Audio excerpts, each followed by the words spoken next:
All right, let's get right into it. We are tackling one of the most famous and, let's be honest, notoriously tricky books out there, Albert Pike's Morals and Dogma. For more than a century, it's been a huge deal in Masonic thought, but it's also incredibly dense, super cryptic, and it's got this reputation for hiding way more than it actually reveals. And that's really our whole goal today.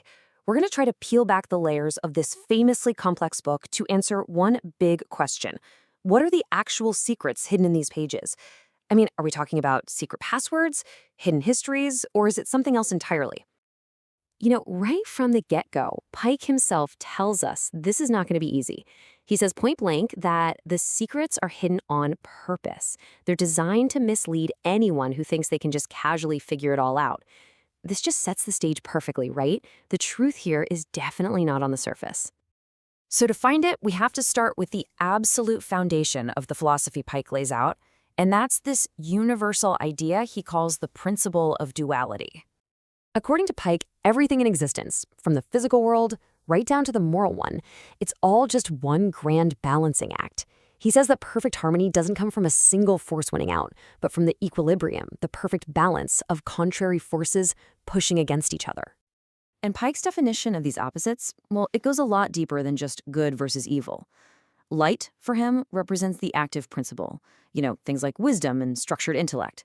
Darkness, on the other hand, is the passive principle, that's pure, untamed force.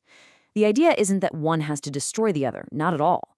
It's that they have to be held in perfect balance. And this core concept isn't just some abstract thought.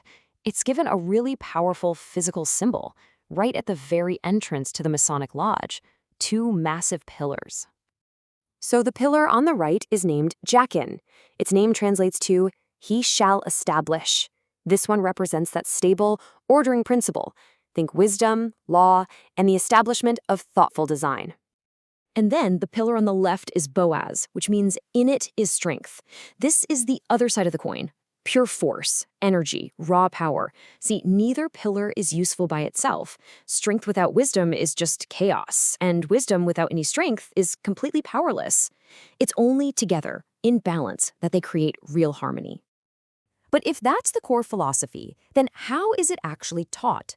Well, the answer isn't through a bunch of lectures or textbooks. It's taught through a whole universe of symbols. And this is a really crucial point. Pike argues that Masonry doesn't just hand you the answers on a silver platter. Instead, it presents this system of morality through allegory. The secrets are communicated in a kind of symbolic language that you yourself have to interpret and apply to your own life. A lot of these symbols are actually represented as a craftsman's tools, and each one has a direct lesson for how you should live. The square is there to help you square your actions with virtue. The level is a reminder that we're all equal. And the plum? Well, that's a constant check to make sure you're morally upright. But of all the symbols that Pike talks about, maybe the most central one to this whole process of self-improvement is the metaphor of the stone. And this just perfectly illustrates the entire journey. Every person starts out as a rough ashlar, an imperfect, uncut stone, basically straight from the quarry. This represents us in our natural state, uneducated and unrefined. Through all the work of self-improvement, using those symbolic tools we talked about, the goal is to become a perfect ashlar, a smooth, squared-off stone that's fit to be part of a greater structure.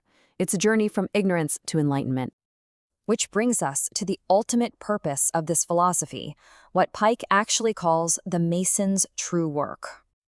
Now, here's the thing that's really key to understand. This isn't just about learning cool facts or some ancient history.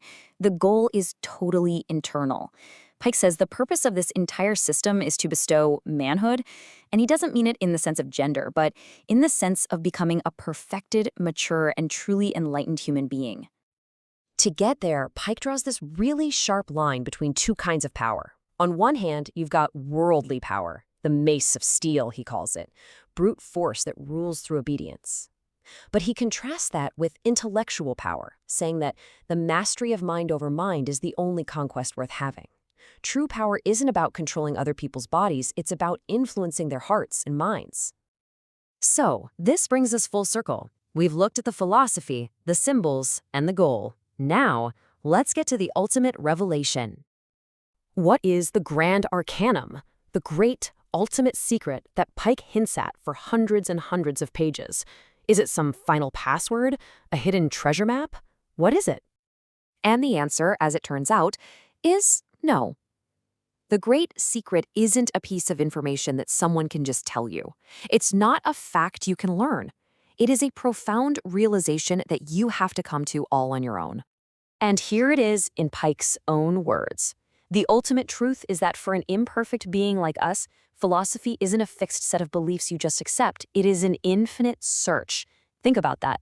In a world full of rigid dogmas offering final answers, this was the secret. The answer isn't an answer at all. It's the understanding that the journey toward truth and self-perfection never, ever ends. So ultimately, the real secret of morals and dogma is this. That whole complex system, the symbols, the allegories, the philosophy of duality, it's all just a toolkit. It's all designed for one single purpose, the lifelong work of mastering yourself. And that really just leaves us with one final thought. Pike reframes all this hidden knowledge not as some destination you arrive at, but as a path you have to walk. So the final question isn't about what secrets you might know. It's about what journey you're on.